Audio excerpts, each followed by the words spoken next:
In the news this morning, we're going to turn from a vacation nightmare to a coffee lover's dream. Americans drinking more than an average of 3 cups a day, spending over $13 billion a year. And now a new book called The Coffee Lover's Diet says it could actually help you lose weight. Mara Schiavocampo has more on this. Good morning to you, Mara. Hey guys, good morning. This could be great news for coffee lovers. This book saying that doing this, just drinking a cup of coffee, could be the best thing you do all day. Adding it won't just make you more alert, it could also wake up your diet too, burning fat, helping you stay satisfied, even boosting workouts. But is this the right diet for everyone? Well, we hit Joe, New York to find out. For coffee connoisseurs, a cup of Joe is no joke. It's a matter of fine taste. You say that coffee is the new red wine. Well, it's the new red wine because there are more taste elements in coffee than there are in red wine. Just this tremendous number of aromas. But according to Dr. Bob Arnot, who sells coffee on his website, coffee doesn't just smell good, it's good for you too. While studies have shown an association between drinking coffee and lower mortality rates from some diseases, researchers haven't proven that it's the coffee that's causing those health perks. But Dr. Arnot says Java can jumpstart weight loss and recommends adding several cups of coffee to his low-calorie balanced diet. First of all, it's going to increase your metabolism a little bit. You'll burn 100 or so more calories with the caffeine. It does help to sort of take fat out and use it during exercise. It does improve the intensity you can exercise at. But Arnot notes some need to take their coffee with a grain of salt. If it makes you stressed, anxious, or sends your heart racing, scale back or switch to decaf. I always tell people, be aware of your caffeine levels and what you can tolerate.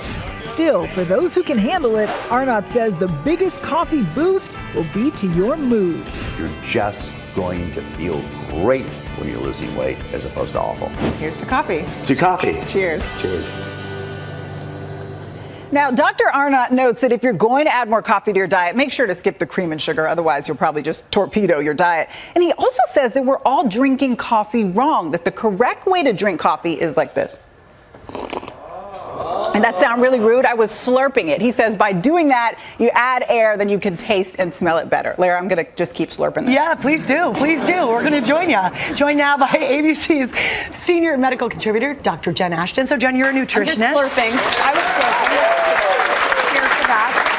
The book actually argues that coffee is a good idea for this weight loss program. Agree? Well, it depends. Not so fast. I mean, full disclosure, I'm a huge coffee fan, but when it comes to diet, it's important to remember the evidence clearly shows any diet can work in the short term. The key is maintaining those success, that weight loss after the 2-year mark. And so if you're talking about drinking black coffee, which basically has no calories, I say bring it on. If you're talking about, mine is like a lot of half and half with a little coffee, and then you add some sugar, you can, as we just heard, definitely derail. Ice cream. Pretty much. Yeah. So what are the risks, though, of drinking too much coffee? We talk about it. Worth saying again. 100%, because we have to remember caffeine is a drug. It's one of the most widely used drugs in the world, and as such, there can be side effects. It can raise your heart rate. It can raise your blood pressure. It can potentially lead to dehydration, tremor, insomnia, irregular heartbeats. Everyone's going to have a different response to it. I'm about 3 or 4 cups a day, and wow. Steady as a rock. Yeah. But everyone's different, and you do have to keep those in mind. Some people who are prone to high blood pressure, let's say, should be careful. What about decaf? Where do you weigh in on that? Well, decaf, remember, doesn't have zero caffeine. It has a lot less. It has about between 0 and 7 milligrams per serving based on, comparative to regular caffeine, much, much less. But any drug, you talk about dose and frequency. So the dose might be less, but if you increase the frequency, you still could be getting a lot of caffeine. All right. I say slurp away. Slurp away, sister. America. I love it. I can't even do it, really. I feel so. My mom is scolding me over the TV. We're gonna cheers. You can have a trim tummy with advanced science.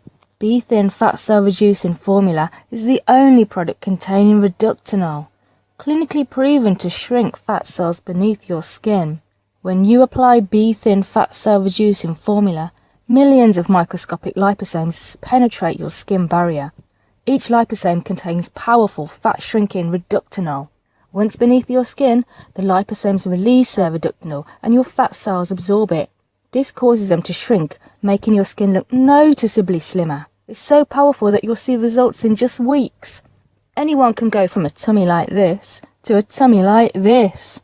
Just apply Be Thin Fat Cell Reducing Formula twice a day. It absorbs fast. It's not greasy and has no scent. Previously, you had to go to professionals to get Reductinol. Now it's available in Be Thin Fat Cell Reducing Formula.